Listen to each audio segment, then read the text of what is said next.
All right, well, let's go ahead and get started. Welcome everyone. My name is Richard Long, again with MHA Consulting. Today's session will be around third parties and organizational risk.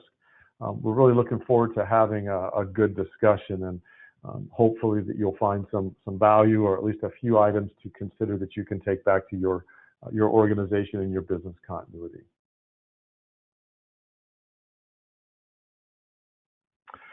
MHA has been around for over 20 years. Some of you may be quite familiar with us. We have a proven methodology, tools, and processes that help organizations across many different verticals and also many sizes of organizations to be prepared, planned, and then be able to execute in a functional way their business continuity and disaster recovery efforts. I've been with MHA for over 13 years. Have a background in IT and done a lot within the technology and disaster recovery realm, but also help lead up various business continuity and risk mitigation efforts within MHA as well. A note, not only do we provide consulting services, but we have developed in the recent past some SaaS compliance and risk assessment tools, BIA tools, and things like that. That you may be aware of, but that it can also help organizations self-service their business continuity needs.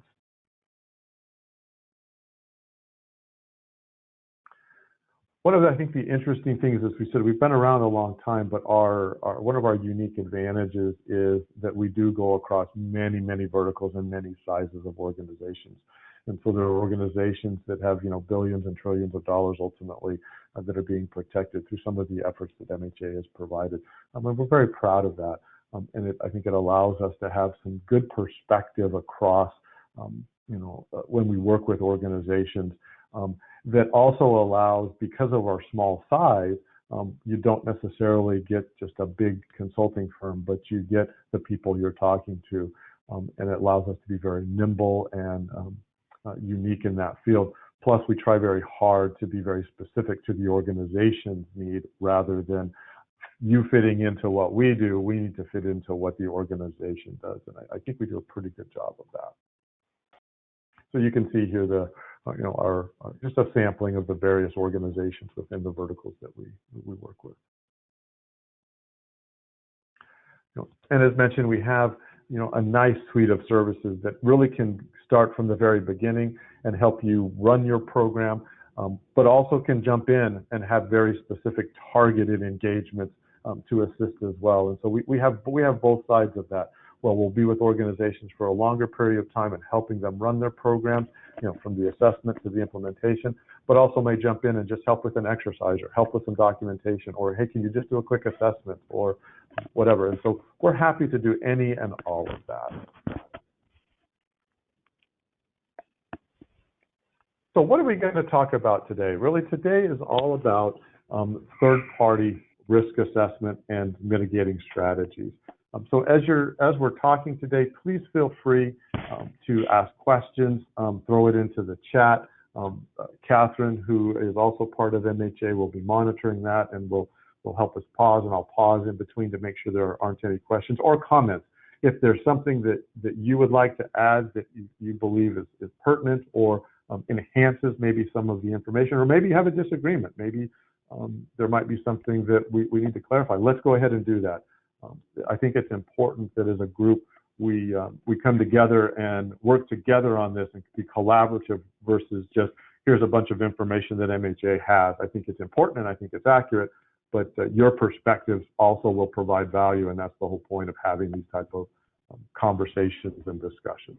So today we're going to really make sure we understand, what is a third party, what are the risks that are out there, what's an assessment mean, what should you be looking at, and then what are some of the remediation ideas that go on. And as we go through all of this, I think it is important, given that you've seen kind of our pedigree there, we're going to try to make this as useful as possible, but understand that each organization is going to be slightly different. The third parties that they do use, the types of information that they have. Is my screen showing, or did that cancel? No, your screen is not showing. Okay. What just happened now? Okay. How's that? Is that better? There you go. Thank you. Okay, good. I clicked, my mouse moved and I clicked on a button, so good. But so as you're looking at all of this, some things may not be specifically pertinent to you, but they may be something that you can leverage and adjust.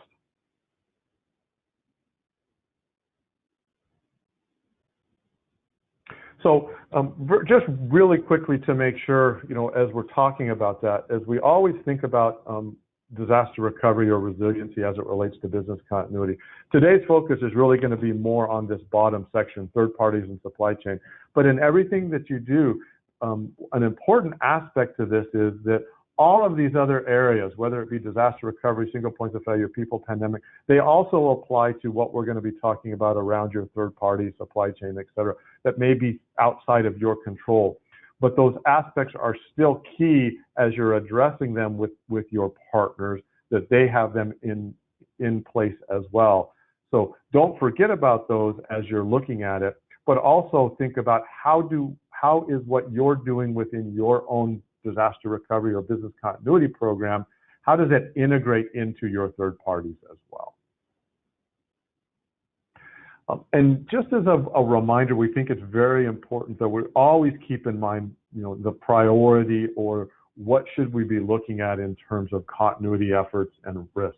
And in the end, this is the priority, clearly. And I know there's a couple of folks on this webinar that we've worked with in the past, and they're very much a safety conscious organization in everything that they do. And so that's just ingrained. But it is important that the first thing is making sure that people are safe, then making sure that we can stabilize the incident, that it's under control, following really where we have preservation of assets or property, et cetera, then thinking about how do we now get our business functioning again.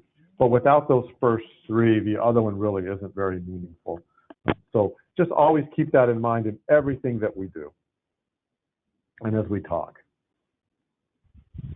So let me just pause there. Are there any other comments, as we kind of think about the overall perspective, anything that anybody add or any questions about that? That's more of an intro than anything.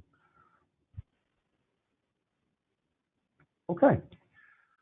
So, kind of scoping out what we're talking about today when we think about third parties, right? There's multiple types of third parties, but in the end, this is an organization. It could be an individual, it could be a company, it could be a set of people that are providing a service that is not your responsibility, or you're turning it over to them, right?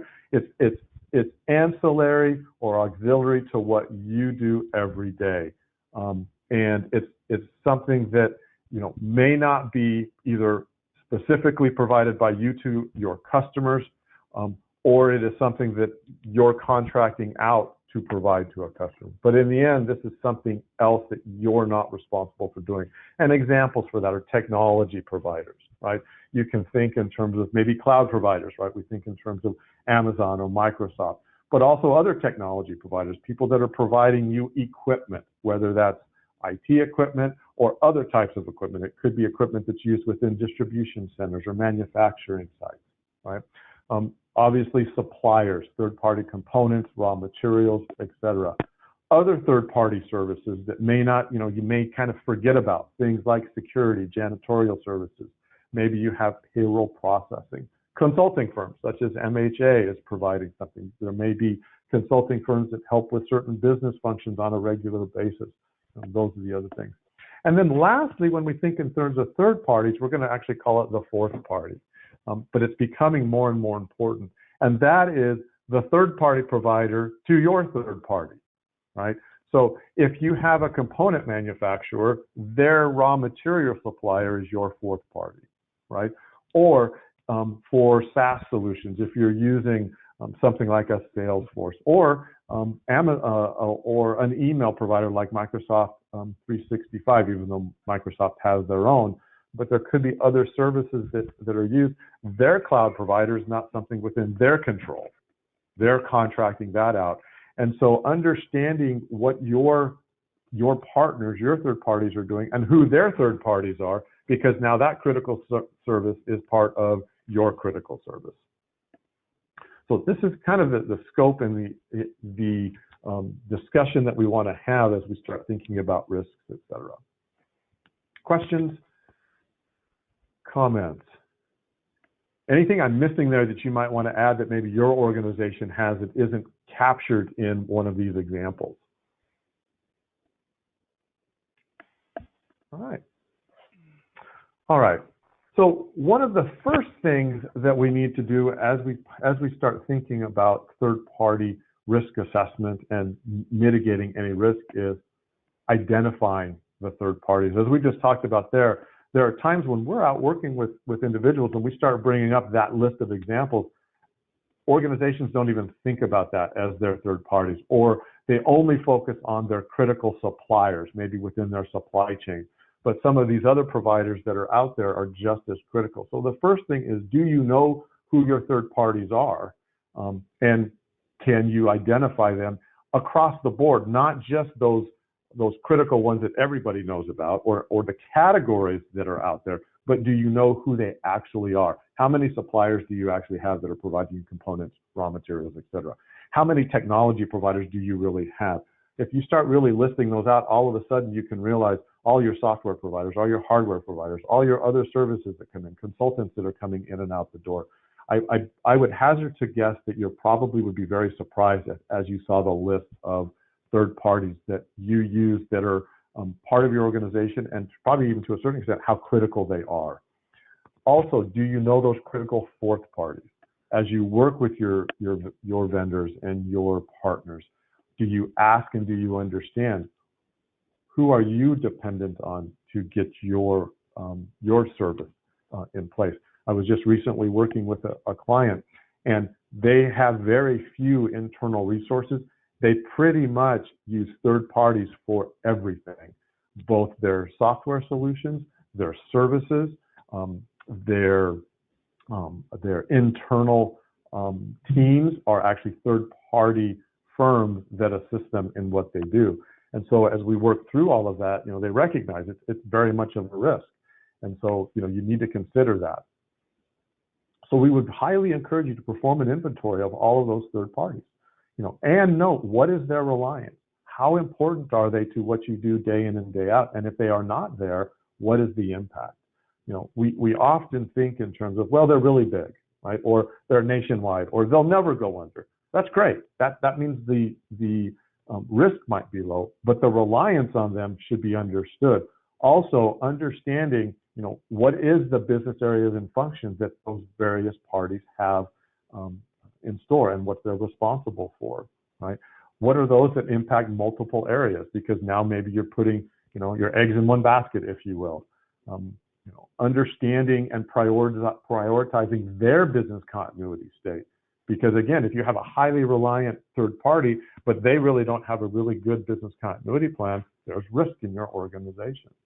Identifying those single failures with your third parties, especially those that have specialized knowledge, product, skills, et cetera. We work with a lot of manufacturing organizations where there might be very customized parts or customized dies or casts that only one organization can provide. And if that organization isn't there to support, provide maintenance, or if something breaks, they're stuck. They cannot make or produce the product that they need to. So do you have workarounds? Are there identified third parties who can potentially support those single points of failure? And if so, do you have plans or agreements with them to step in, and how quickly would it occur? And we'll talk more about this as we think about the assessments, et cetera. And then also understanding from those third parties, what are the additional services that maybe are outside of what you currently use or are contracted with? That might be a resource that you could ultimately use going forward if one of your other third parties or vendors or suppliers is impacted for some reason. So if you think about this, this is a lot of information to gather, but depending on the amount of reliance that you have, it can be very, very important. More and more organizations are turning over services to third parties, and they're really becoming part of your staff that go on. and yet we sometimes forget that they really are an outside party that we're not completely in control of. So given all of that, so we've talked about go ahead and do that inventory and understanding, but with that, what are the potential risks? Because as we think about the assessments and what we're going to talk about future, understanding what those risks potentially are is going to be key. Obviously, we've talked about single points of failure, right? But there could also be things like legacy service or product. One of the things that we're seeing more and more are these individual companies that, a company that is made up of one person who developed some software back in the day, but it's now a legacy piece of software that has been replaced by maybe a different company's software, but you have not been able to migrate away from that because it's highly customized, it's very specific to what you do, and yet there's only one person in a garage, quote unquote, who's supporting that. And that person may be getting older, getting closer to retirement, but literally that's the only person that can support that legacy service or product. Huge potential risk, especially, and sometimes those legacy environments are key to processing. They could be, part of some underlying interfacing that goes on, or an application that maybe isn't used day to day, but the data behind it or the metadata behind it is key. Think about in terms of, now this is something that's becoming much more important from a potential perspective, and it's a cyber attack due to access that provider has either to your environment or information that provider has about you. So we're seeing more and more of threat actors going to individuals, third parties, to try to attack the companies. The third party is not the victim or is not the intended target. You're the intended target. So if somebody can get, and you could use SolarWinds as an example, that SolarWinds attack. It wasn't so much they wanted to get into SolarWinds, they wanted to get into everyone that was using SolarWinds, right? And in the same fashion, it might not be technology, it might be data. It might be information about your officers. It might be proprietary information that you're now providing to individuals, as well as just integrations with SaaS providers or other third-party technologies. A lot of times these technology providers that we have trusted access. And you may not be monitoring them, right? Because you're so used to them walking around. And so they can go into your data center. They can go into sensitive areas that it isn't just about data on applications, but it's about paper. It's about files. It could be about personnel information, anything like that, where you have trusted parties that are not being monitored. There's a risk there. And we talked about a little bit about that proprietary information, right? Cyber events, but also those outside consultants that have strategic information.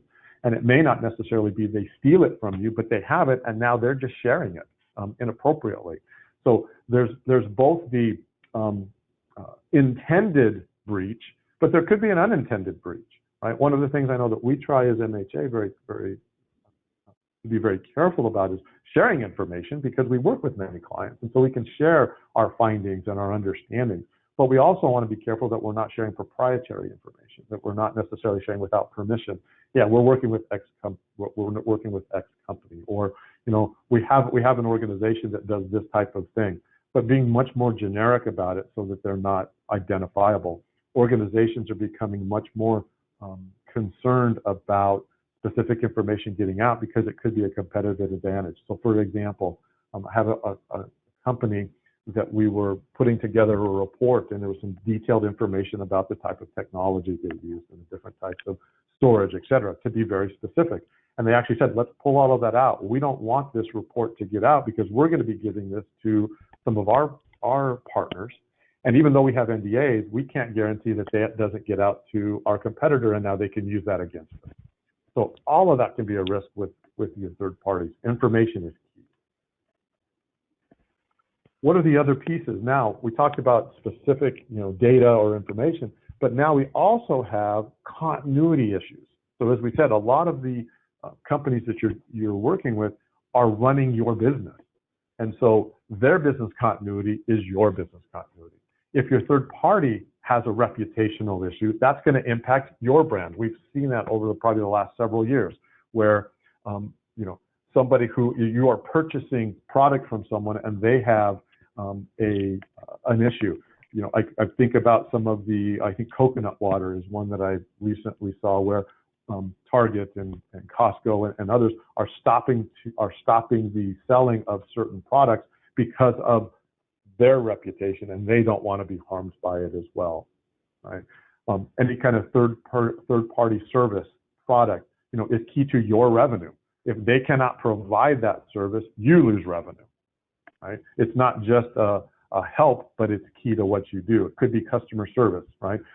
That reputation and inability to provide that service now comes back to you. It isn't just, a moral issue, but it's because that service is not being provided. Your customers now can't rely on you to provide what you've contracted or what you said you could do. Supply chain is huge, right? We've just seen that recently, right? Especially with kind of some of the COVID issues that we've seen. Large appliances are still in short supply because of that, because of the workers. The Suez Canal that we just experienced over the last couple of weeks, major impact to worldwide supply chains. In fact, because of that, I saw that some of the news reports were saying that there could be another toilet paper shortage because of some of that. And then lastly, critical information. Again, third-party information brokers, financial processing, et cetera. But all of that is really more around your business continuity as opposed to just information that's going out. They really are part of your business now.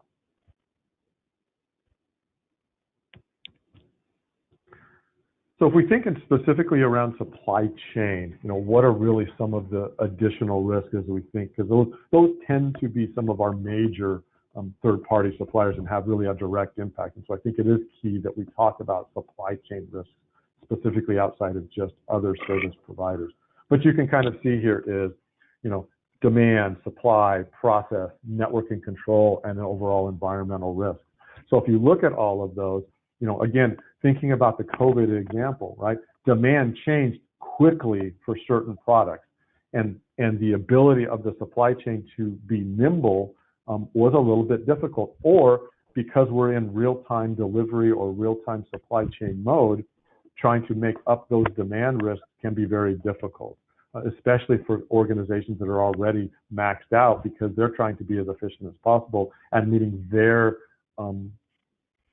potential demand and their forecast. Making that change can be difficult. Overall supply risk, right? The overall quality management, disruption at another tier, just like we talked about the Suez Canal, et cetera. The dependency of suppliers of suppliers, right? All of those third or fourth party type of ideas. Processing, right? Thinking again, if something goes wrong, how long does it take to get that process set up somewhere else, right? Most organizations don't have a standby facility just waiting to manufacture something like we do for data centers. It's too expensive. You can't just have something that's not there, or trying to rekey something or to redeploy a facility to make another product. In some cases, it's possible. In other cases, just isn't because of the specific nature of the product. Especially the outsourcing side. They may be outsourcing that service or that product to a very specific company, and they can't do, that's all they do. That's what they're reliant on. Again, the overall network, right, as you can kind of see there, collaborating, visibility along the pipeline. What's really going to happen if? We'll talk a little bit more about that as well. And then any kind of power relationships, right? I remember this isn't related to supply chain specifically, but it is related in my previous past in working with a large organization that really had the power. We thought we had the power because we were new. We were one of the first adopters of this service. But as we were talking with them and we were frustrated and asking for a lot of changes and felt like we could get those, the company reminded us that the revenue we were getting from them was tiny, and there were plenty of other people in our space that were looking to be an early adopter. And they had, in fact, at one point had a meeting. The CEO of a company had the meeting with this service provider's CEO and was just demanding changes. and the CEO of the service provider pulled out a check and said, here is your subscription fees and the fees that you have paid. Please delete all of the software and all of our services per our contract within 30 days. We're ending the relationship. And it freaked the customer out. They're like, we want to. They said, no, we've just decided not to continue the relationship. And so in that case, they were stuck. They'd spent millions of dollars. They were halfway through, and now they had to figure out how to completely change some of their processes because they just weren't in that appropriate power relationship or didn't understand it. So within supply chains, that can be the same thing. Somebody can get tired and just decide not to supply you any longer. So those are some risks. And then overall, environmental things, we've seen those across the board, whether it be natural disasters, issues within political activities, regulatory changes, et cetera, taxes, all those different things can have an issue. But hopefully, if you are majorly reliant on a supply chain for your services, these are things that you're considering. So again, the why behind it, we've kind of talked through this, but because of the lean, the just-in-time processing, the moving to offshore, whether it's yours or someone else's, right? I think the key here is, as we think about those fourth parties, your supplier may be putting everything to offshore, and so everything is coming over the ocean. Many of our manufacturing clients, they're not making all of their products anymore, or the components that they need to make or assemble their products are coming from overseas, and that's a six to 10 week process depending on what happens. You can't just turn around and say, and I need to put an order in and it'll be here next week. It's still 6 weeks to get across the ocean. The consolidation of suppliers, outside of your direct control, as we've talked about, and just the interconnectedness of everything. Again, we've seen that with some of the issues, the Suez Canal, COVID, et cetera, those things that are outside of your control. Hence, the need to do this overall supply chain assessment. Not just a risk assessment, but an assessment. Do you really understand where things are coming from?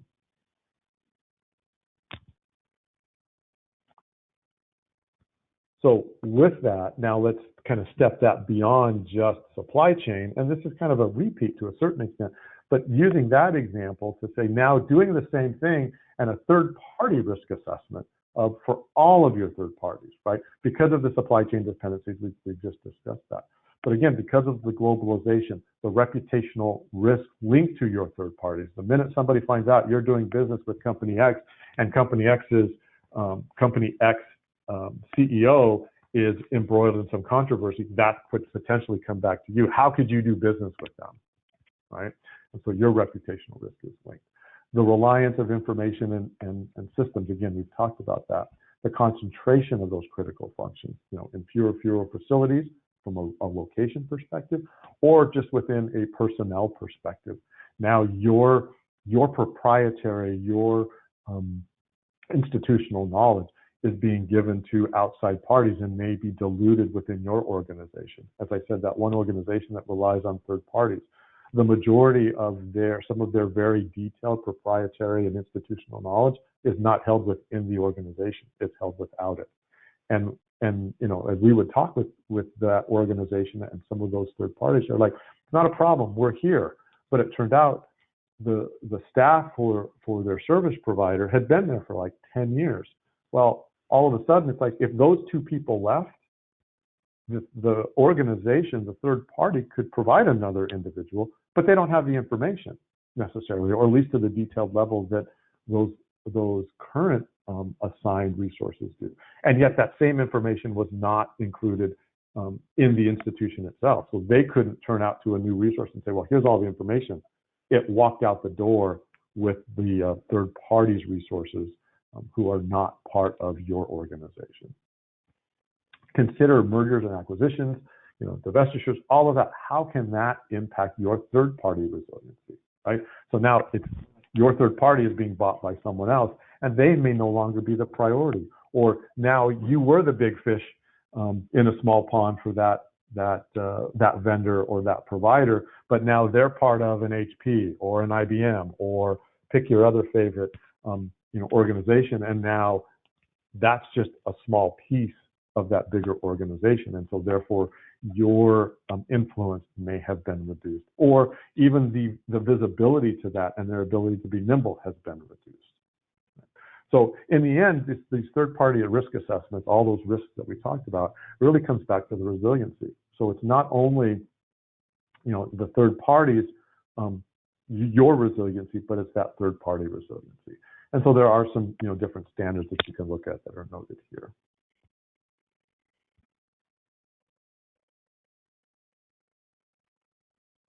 So when we think about the risk assessment, just to kind of list out some bullets, things that you as a business continuity professionals can consider, right, is one, the inventory. Do I know who my critical third party and business partners are? Do I know what their reliance is to my organization? If you don't, if you can do that right now, if you could list out here are our top 10, that's great. Or you could at least say, yep, I've got this document right here. Here are the vendors that we know, not just off the top of your head, but document it. Right? Does your supply chain group understand the criticality of those third parties?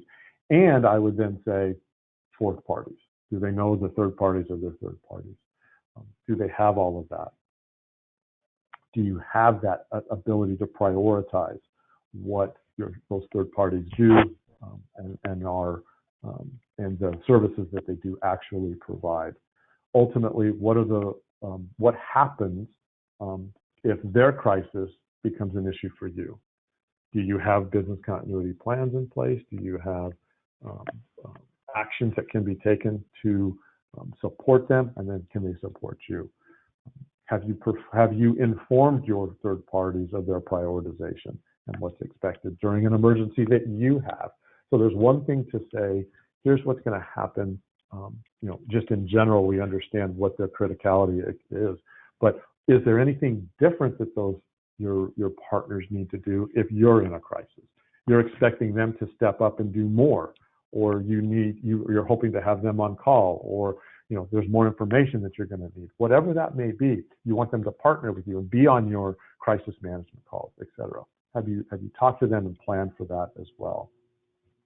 And again, can they support you, during a crisis? And how flexible are they in changing situations, right? Some are, some aren't. And then ultimately, can they survive a crisis, right? And be flexible to help your organization going through it. So think about all of those pieces that relate to business continuity, as well as the risks that are associated there. Let me pause there for just a second. Are there any questions that have come up, comments, thoughts?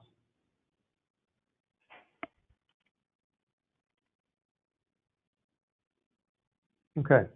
I'm not going to go through this in detail because you're going to receive this, but this is just some of the detailed components as you start looking at the threat and risk assessment that you do for all of your third parties. You can see from external to strategic to financial, and then operational side. What about their human side, their integrities, their technologies? Now, are you going to be able to get all of this information?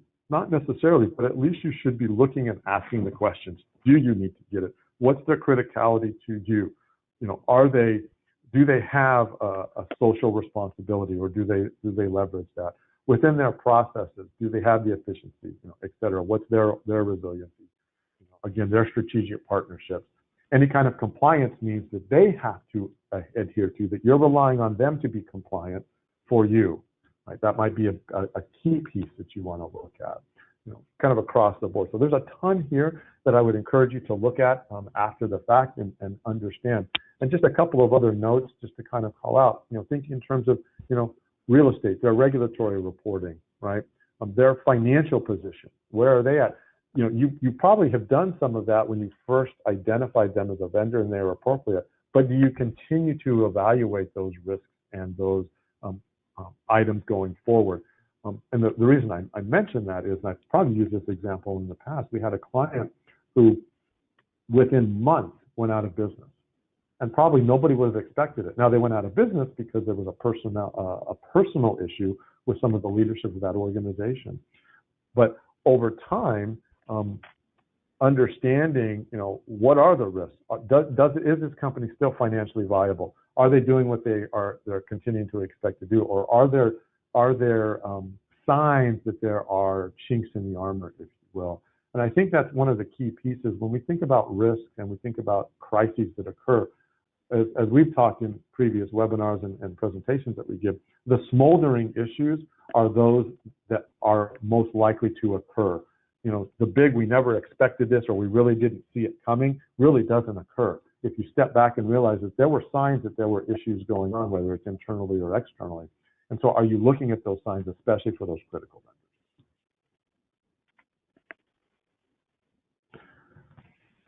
So as you're doing your risk assessment, I wanted to just quickly talk about the 4 types of risk, right, which is accepting risk, avoiding risk, limiting it, and transferring it. Now, to a certain extent, if you have these third parties, you've kind of done some risk transference by saying, we're going to give these services over to other parties. Therefore, it's outside of, we're not dealing with the risk, we're relying on somebody else. However, even though you've transferred that risk, you still need to look at it and say, is it completely avoided? Is it limited?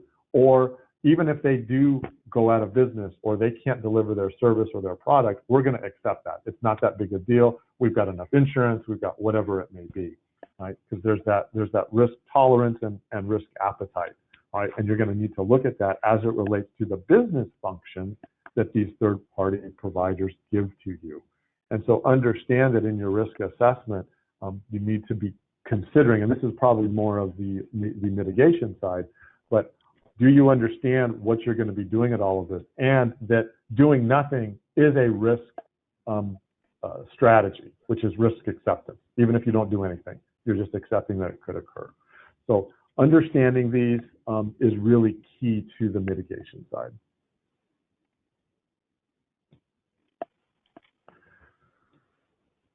So as I was going through and trying to think about this, trying to come up with some very specific items of what you can do to mitigate third-party risk, you know, is really going to be dependent on what you do. And so, but I think these are some specific examples and some general guidelines that you can look at that sometimes are not considered. And one of those is internal training on the skills or services that the third party provides. You may not be reliant on that, but that may be a mitigation that you have to look at, that if that third party is not there, who can provide that service? And that might be more of a service issue as opposed to a product issue, right? But if you have consulting firms or contracting firms that come in and do certain aspects, just like for your internal teams where you want to have backup, maybe you need to have backup internally for what those third-party services provide. Do you have identified and coordinated alternate vendors, especially for those things that are specialized skills and product? That goes back to understanding what is the service or product that they provide. We hear a lot when we say, could you get another vendor? Absolutely. Do you know who they are? I'd have to open up the phone book. Okay, well, that's okay if they're just providing you office supplies, right? Go to OfficeMax, go to Walmart, go to Amazon, whatever. That's easy. But when you start talking about something, you know, even as mundane maybe as janitorial services, right? People say, well, there's 15 janitorial services in our area. That's great. How long is it going to take you to call, negotiate the contract, get all of your requirements in place? You know, and will that meet your need, right? And in certain cases, it might if it's just general office cleaning. But if it's specialized, if it's hazardous waste removal or it's any kind of specific waste that has to be picked up, you know, more frequently than within a week, maybe that isn't sufficient, and you need to have something coordinated and ready. You also may consider including those alternates as part of your normal operations. Maybe they're not going to be 50-50, but maybe they pick up 25% and your primary vendor has 75%. That way, if there is an issue, again, around critical types of functions, you can quickly divert them, or at least they're prepared to do it. Right. The other thing is looking at just the management and governance. Right? Do you understand what your contractual requirements are and remediations? Right? As opposed to just, well, they have an SLA. Because a lot of times those SLAs are just about, well, we're going to give you your money back. That may not be sufficient. And again, do they understand their prioritization, and can they demonstrate that they can perform what the expectations are, not just say, yes, yes, absolutely, we'll help you. And then also a demonstrated ability to survive a crisis, right? Because that may be that risk transference. You're saying, we can't do any of this. That's why we're turning this over to a third party. Well, then it's even more important that they can demonstrate that they're going to survive a crisis. They have business continuity in place because there's no other options for you. Right? And then lastly, in this kind of cases, having them participate in recovery or crisis management exercises, again, to help them demonstrate, but also to work with you. Because sometimes just that collaboration and the coordination is just as problematic as, yeah, they're up and functioning, but we don't know how we're actually going to communicate. So, these are some basic things, but I think if you use them within the space of what we talked about before, within your business continuity plans and ensuring that your third parties are doing all of that, that's great. Because in the end, the ability to remediate issues is either going to be you've got an alternate party or there's something you can do internally, but then making sure that they can function because they're so critical. So these are just some items that you probably are aware of, as we start thinking in terms of agreements that I wanted to make sure that you considered and are potentially in place, right? It's really the agreements and documents, right? Making sure that you have opt-outs. What's the reimbursement for failures? Is there a reduction in fees based on services? What about business continuity requirements? That they are guaranteeing that they're doing it and you can demonstrate that they do, right? As well as evaluating your suppliers. Is everybody being looked at in the same way as opposed to just listening to what the sales folks or the people presenting you with a solution are? Making sure that especially based on if you understand that criticality of services that you have when you're bringing in a new supplier, you've kind of got that questionnaire and understand this service is going to be at X amount of criticality to us. Therefore, our questionnaire needs to take these things into account.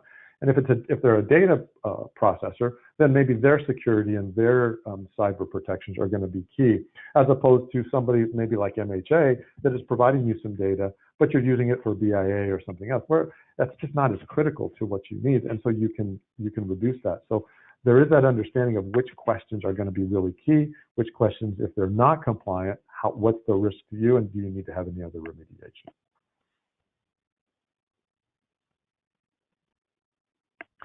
This is just kind of a summary of that overall management. We've talked about auditing, making sure that what they say they're going to do, they are doing, and that it meets your needs.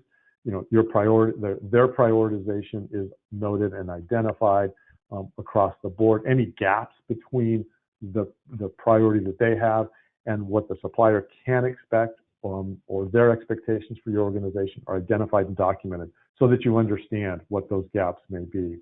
Making sure that the communication channels are there so that you know who you're going to talk to when. Does it change if it's an emergency? What's the escalation process within the organization? And really understanding that. And then, if there's some type of prioritization during an event that's agreed to, especially where there's multiple customers, right? Where do you sit, specifically, and is that agreed to, right? Because sometimes even when it's agreed to, this happened kind of recently with some of the flooding and other activities that were going on. We talked to a customer that they were at the top, but they weren't at the tippy top because it turned out that they weren't getting certain services because hospitals and other healthcare and other first responder impacting type of organizations needed it first. Even though they said they were at the top, they really weren't at the top. So understanding where you sit within that is very, very important. And then, as you know, incorporating, teams and plans and processes, to recover from any kind of disruption to the supply chain. Because without the supply chain, if that's a major portion of your organization, that's going to quickly impact your ability to deliver products, services, et cetera, to your customers.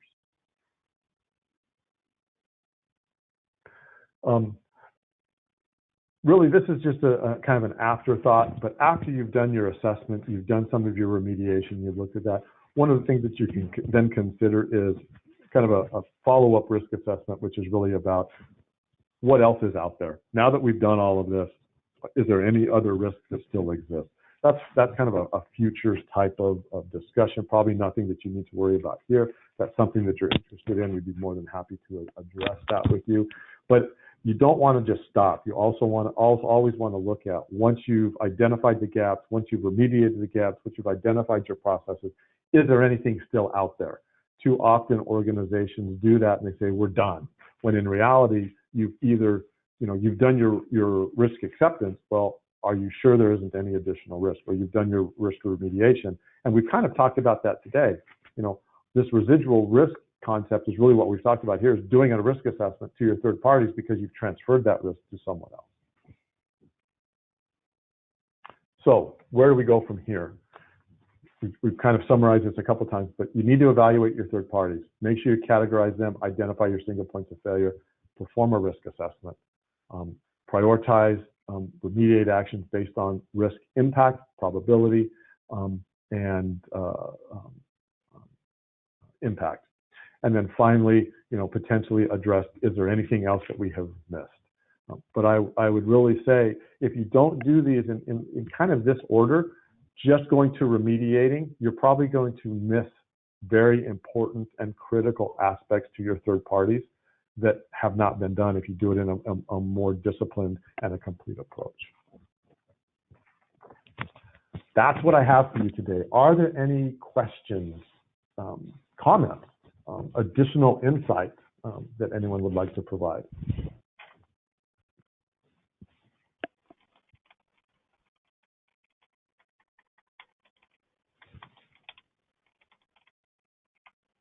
All right. Well, if not, thank you for taking the time and listening to some of these thoughts. I hope they're helpful. I know Catherine will be providing access to this. If you do have any questions, you've got the contact information there. You can always go to our website and reach out. But please feel free to reach out to me directly. I'd love to talk to you if you have any, you'd like a little bit of consultative time or some additional insights. Please feel free to do so.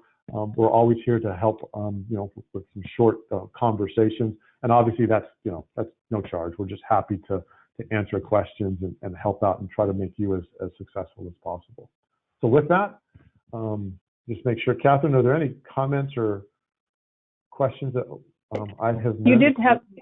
You did have a question come in. It's in the chat. What standards can help me with my questionnaire? Okay. Yeah, there's a couple things with those. I'll go back to the other one. There's actually there's multiple. You can start with there's some ITIL standards. Depending on the organization that you have, the DRJ has some really good standards as well. What we'll do is what I will actually do to handle that is, as part of this, I'll put an extra slide in here that talks about the various standards that you can go look at to help you with that questionnaire on that slide. But if you go back, I would also consider, if you are a regulated environment, whether that's FINRA or OSHA standards or whatever that may be, those will often be there. But we'll definitely throw some specific ones also in there to help you as you get this presentation.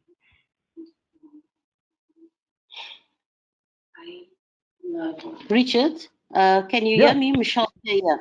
I have two questions.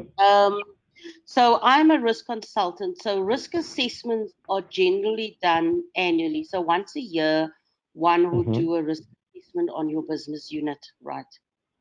Now, if we're going to be doing risk assessments on suppliers, we are obviously then going to have to do more than a once-off risk assessment, because environments change within industries and within organizations. So your risk assessment this year on a particular supplier might change dramatically by next year when you do a risk assessment. That's the first question.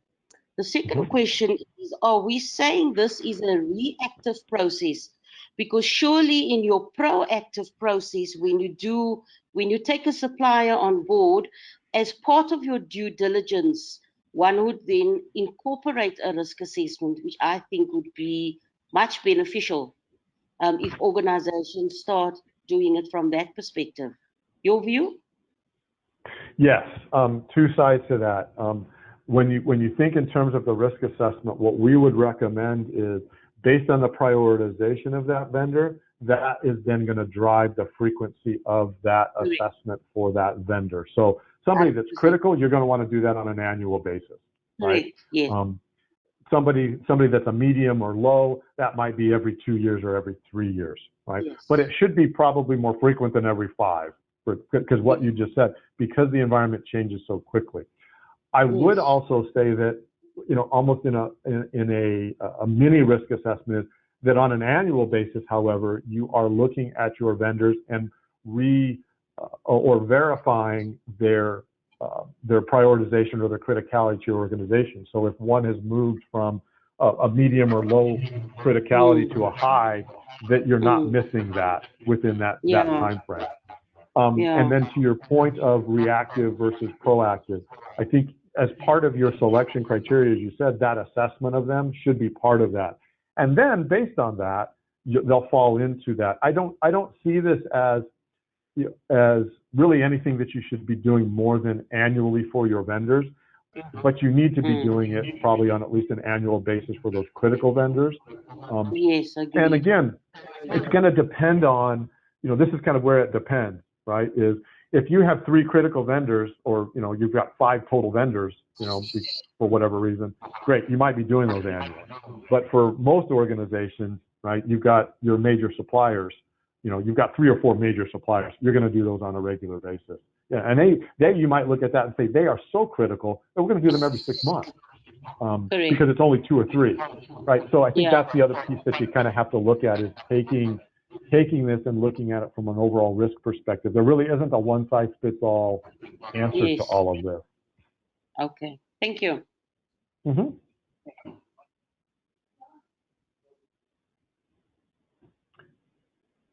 Any other comments, questions? Great. Well, again, thank you so much. If you do have any further questions, please feel free to reach out. We're usually pretty good about answering, at least within a day. And again, would be happy to set up some time to have a 15 or 30-minute conversation on this if it will help you, and if there's some direction or some ideas that you'd like to bounce off just to see where you're going to go, happy to do that. So with that, we hope you have a wonderful rest of your day, rest of your week, and that you are able to stay safe, and that there's much success to you and your organizations going forward. Thank you very much. Thank you. Oh, I should note, in June, we will be having another a webinar. It's going to be on analyzing BIA results. So a little different from what we've done today, but still maybe useful for your business continuity. And Michael Herrera, our the founder and CEO of MHA, will be providing that. So if that's something that's interested, we'd love to have you. But again, thank you so much.